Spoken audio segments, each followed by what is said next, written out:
As an angler, it's always exciting to come fish new waters. So we are out at Bivane Dam at the moment. We've heard stories of some big bass cruising around, so we thought we'd come try our luck and see if we can figure the place out and get a couple of those giants. It's a fairly new dam. We've had a look at the maps. We've identified key areas that we want to go have a look at. We've got a couple rods rigged up and tied up on the deck, so let's get out and see if we can figure this place out.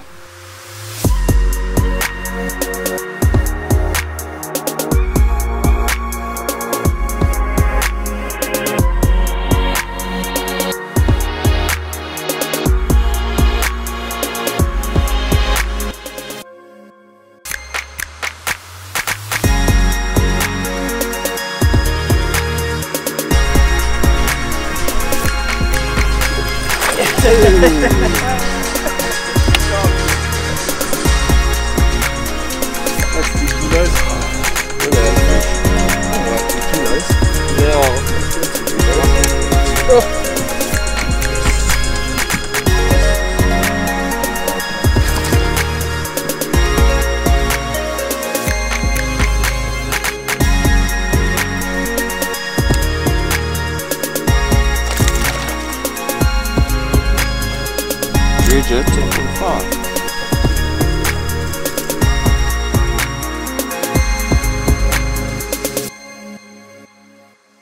So pretty much what we were fishing with and what worked for us when we got a couple of fish that we caught.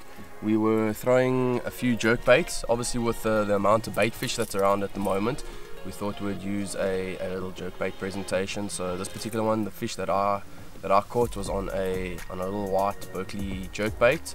The setup which I'm using here is a Fantasista register. It's a 7-foot medium action rod paired up with an MGX high-speed reel, just with some 10-pound fluoro.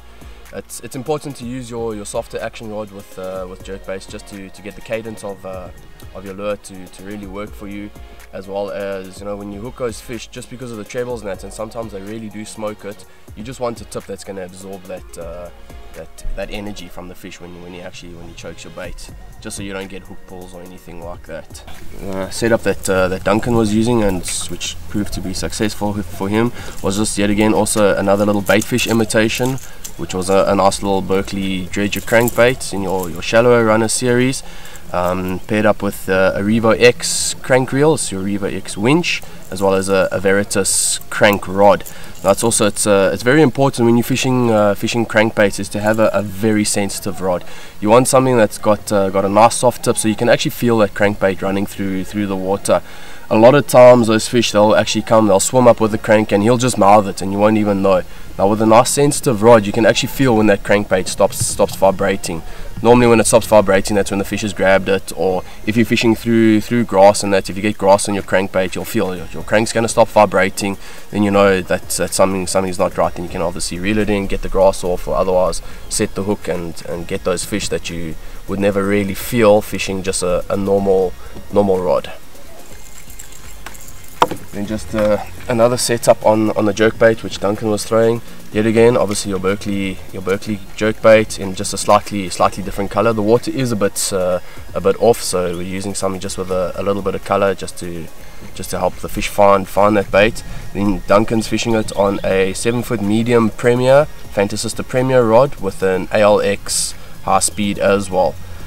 So very similar to my setup, obviously just one or two slight different items.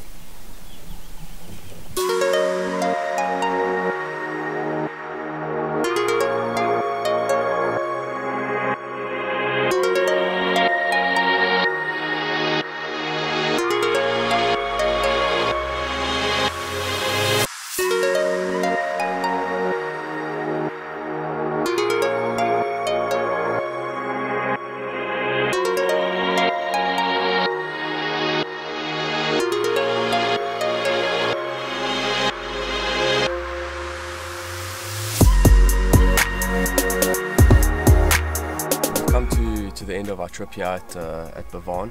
Unfortunately we weren't able to work the dam out to a T and get some of those big fish which are cruising around here, but we did manage to find a couple fish up on the banks where we're sitting now, You know, especially in the afternoons. It was key when the wind was blowing up onto them. It seemed like that wind pushed the bait fish up onto the banks, and the fish followed them up into the shallows to come eat.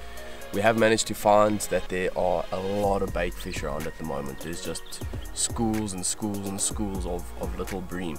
Now we're chatting to the owner of the lodge, and he said over the last couple of months, every time that the dam is filled up, those bream came up into the shallows and they spawned. So the dam is flooded with bait fish. So I think it's one of the reasons why we weren't able to catch some more fish and those bigger fish. Just, I mean, those bass are sitting there and they've just got so much to choose from. There's no reason for him to really come up and eat your plastic fluke when he's got an entire school of about 100 bream sitting right next to him, you know? So he just decides, if he's hungry, he just opens his mouth and takes in a couple of the little guys swimming past, and oh no, that's it.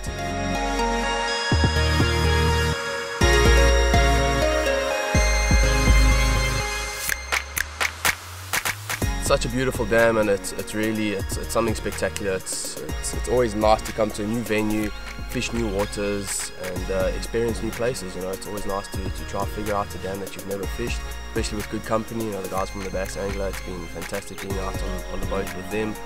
And yeah, we'll definitely be back soon. I reckon most probably next season, once the dam's had time to settle. And yeah, I think there'll be good things to come of this place.